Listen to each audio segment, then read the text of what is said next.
I got no rhythm. I hear that a lot from students of mine, and it makes me sad for two reasons. One of them is because I know deep down in my heart from years of experience in teaching that most people who think they are beat deaf aren't actually beat deaf. They're usually suffering from one or two other problems that I usually find are not super difficult to fix, and hopefully in this video we'll try to fix them both. But the other reason it makes me sad is, well, I guess I dealt with a lot of rejection in my life. Going back to elementary school, I guess I felt like I didn't really get along with anybody or nobody liked me. They probably didn't because I was kind of a huge But even in my professional life, I feel like I've been rejected by a lot of other professional musicians because I didn't quite do something well enough and they didn't want to give me the chance to learn to do it better. So over time, I've kind of developed a soft spot in my heart for people who are struggling with creative expression, and this is my attempt to do something about it. If you feel like you are beat deaf, my number one recommendation is sit down with a compassionate, knowledgeable teacher who can help you kind of work through the issues, because it often will just take one session for someone to at least kind of set you straight about where you're at with this whole thing. And if you are totally not sure or you cannot find anyone that you trust, I'll cut a deal with you right here, right now. I will bet my own neck and I will get either myself or someone on my team to evaluate you for free if you can take the challenge in this video. If you can make a video of yourself doing the steps that we talk about here and give it the college try, and just no matter what, you just plain cannot get this beat thing down, we will sit down with you for free and we will help you figure out what is going on.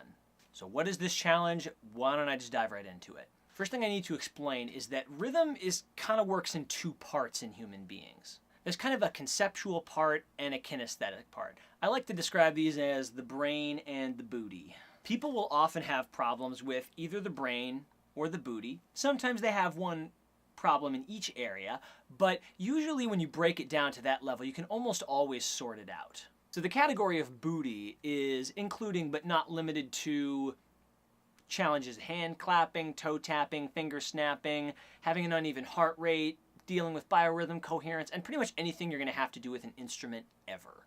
Brain basically means whether or not you can count. That seems a lot easier, so I think we're going to start there.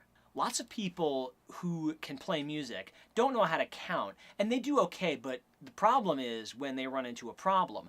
Being able to count out music really helps you sort out issues that you might run into. So I'm going to start by kind of giving you a framework with that, and then we'll go to the next step. Start out by holding up your hand for this trick. It's a trick I learned in Indian classical music where you learn to kind of count on your fingers.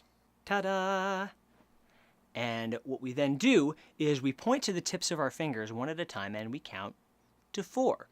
1, 2, 3, 4. Of course, the numbers kind of go away from your thumb. You start with the pointer finger, which is your first, and then the one farthest away from your thumb that's the hardest to reach is the last one.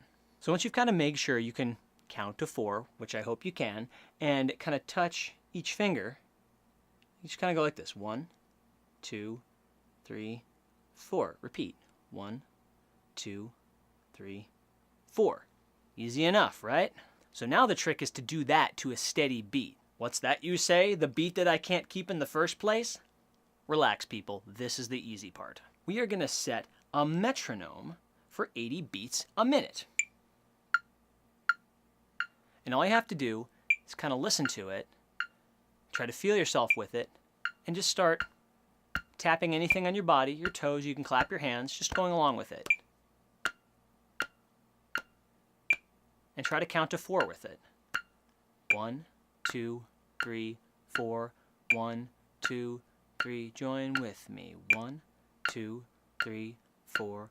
1, 2, 3, 4. If you need to, there are links to some metronome things in the description, or you can just go along with this video. So part 1 of this challenge is just to try to listen enough that you're balancing what you're hearing from your metronome or from me, and just trying to express yourself by clapping, but also be listening at the same time so you can stay together. So your challenge is to try to just count to 4 times with me, clapping along with this beat. You can repeat it a couple times if you need to. Ready to give it a shot? Here we go. Ready? Here we go. 1, 2, 3, 4. 1, 2, 3, 4. 1, 2, 3, 4. 1, 2, 3, 4. Do you think you got it? If you need to, repeat it again. You don't have to go for absolute perfection, but try to get to the point where you feel like it was fairly sticky. Once you got that part down, the next step is to do that while pointing at your fingers, sequentially like this. Ready to give it a shot? Yeah. Ready? Here we go. 1, 2, 3, 4. 1, 2, 3, 4. 1, 2, 3, 4. 1, 2, 3, 4. Absolutely important. Must count out loud with your mouth. The reason is, if your brain and your hands are not on the same page, you're going to want to trick yourself into thinking, well, there, I'm thinking the same thing. But it's like, if you can't make something come out of you and go back into your ears and match what came out of you, that's where a lot of people's problem is. So whatever you do, make sure you're counting out loud so you can hear yourself, and you're making sure what your hands are doing and what your mouth is doing is the same thing. And repeat that and try to balance your listening and your expressing until you get that balance. This is the secret. So once you've done that and you feel like you've kind of got that step down, now we're going to get into the slightly more challenging part, but I think you're up for it. The next thing I want to add is this concept of subdivision, which is saying that, even though there's like a main beat to any song that you kind of feel it at, you don't necessarily have a note on every single one of those beats. And you can also have notes that are kind of between those beats. And the notes that are between the beats are called subdivisions. And learning to feel those is going to help you figure out where the notes in your song can go, and if you can't play one of them right, where to put it so it's going to sound good. So there are lots of different types of subdivisions, but we're going to just focus on the most important one, which is taking every one of these beats and cutting it in half. Do, do, do, do, do, do, do, do, do, do. Ta-da, I am the best drawer. So these are what are called the ands, and they're literally going to take every single one of these beats and add another beat kind of halfway in between them. So you're literally, instead of going 1, 2, 3, 4, we go 1 and 2 and 3 and 4 and 1 and 2 and 3 and 4 and. Look a little challenging? Let's make it a little easier. I'm going to move our metronome down to 60. If this is all feeling a little abstract at this point, I'm going to give you a really good example about how learning this makes music a gajillion times easier in about a second here. But first, we're going to try to get this challenge where we count these half beats together and see how we do. So first, we're going to start a metronome and start to feel it. Do, sway with it or tap your toe with it or whatever you want to do. And we're thinking 1 and 2 and 3 and 4. You're starting to feel it. And we're going to count it together soon. Ready? Ready? Here we go. 1 and 2 and 3 and 4 and 1 and 2 and 3 and 4 and 1 and 2 and 3 and 4 and 1 and 2 and 3 and 4 and. Whew. How'd you do? There's a couple of different problems some people run into at this phase. The biggest one is just finger dexterity. And again, this comes back to eventually you're going to have problems with your instrument too, which even if you understand this stuff in your head, your hands might have a problem. And again, it's really helpful to have a real person to kind of help you figure this stuff out. But the first thing you want to do is, if you need to, forget about keeping up with the pace. Just try to say the words 1 and 2 and just touch the right parts of your fingers. Kind of do that a couple of times and try to correct your mistakes until you get comfortable with it. Then try to put it back with the pulse. The first thing to do is stop time first of all and give yourself as much time as you need to just make the little pathways in your brain to do the thing you want to do. And then you can go back and try to put it with a pace when you're more ready. So again, repeat that test until you think you've got it all figured out. Because really, that's the challenge I want you to try to do right there, is just film yourself getting a metronome on at 60 and just going 1 and 2 and 3 and 4 and. And if you just can't, despite your best efforts, get through just 4 cycles of that and stay together with it, then who knows? Maybe you need some human help. I might be able to help you out with that. If then, of course, at this point you've put some effort in and you realize, it might be a little bit of work, but I think I can sort this out. Let me show you why this matters. One thing I teach to a lot of people is beginner ukulele, because ukulele is definitely like the Wall Street Forbes 100 pick for best return on investment for a musical hobby. It's just like, it's so easy and you can do so much with it so quickly. But one thing a lot of people struggle with fairly early on is the strumming patterns and figuring out how to deal with all the downs and the ups and stuff. And I have developed an incredibly simple system for dealing with this, because here there's a secret to it. There's really only one strumming pattern, and it goes like this. Down, up, down, up, down, up, down, up, down, up. That's the only one there is. It's kind of buried in all the other strumming patterns you actually learn, but you only have to know how to go down and up. You don't have to worry about going down twice or up twice, and I'm going to explain how. Pretty much every song you're going to play is going to be in this 1 and 2 and 3 and 4 and kind of feel. That's overwhelmingly common in ukulele songs. And what people tend to try to do is figure out, well, do I go down here or up here? Well, here's the thing. Every stroke you're going to do is going to be on a number or an and whenever it's a number, you go down. Whenever it's an and, you go up. Down, up, 1 and 2 and 3 and 4 and... That's so easy! Yeah, when you literally just practice that, the littlest bit, and you get used to just going 1 and 1 and 2 and 3 and 4 and 1 and 2. Okay, come on, that's just too easy. Okay, maybe you need a little bit of help with it, but I bet you'll get it pretty quickly, quicker than you think. And the secret is that there's only one thing you do to make strum patterns that are more complicated than that, and that is skip the strings. So your arm just starts going pendulum, down, up, with the beat we talked about before. If I start my metronome, down, up, down, up, down, up. That's all you do. You never stop that. And that helps keep you with the beat, but sometimes you swing past the strings and don't hit them. You go, then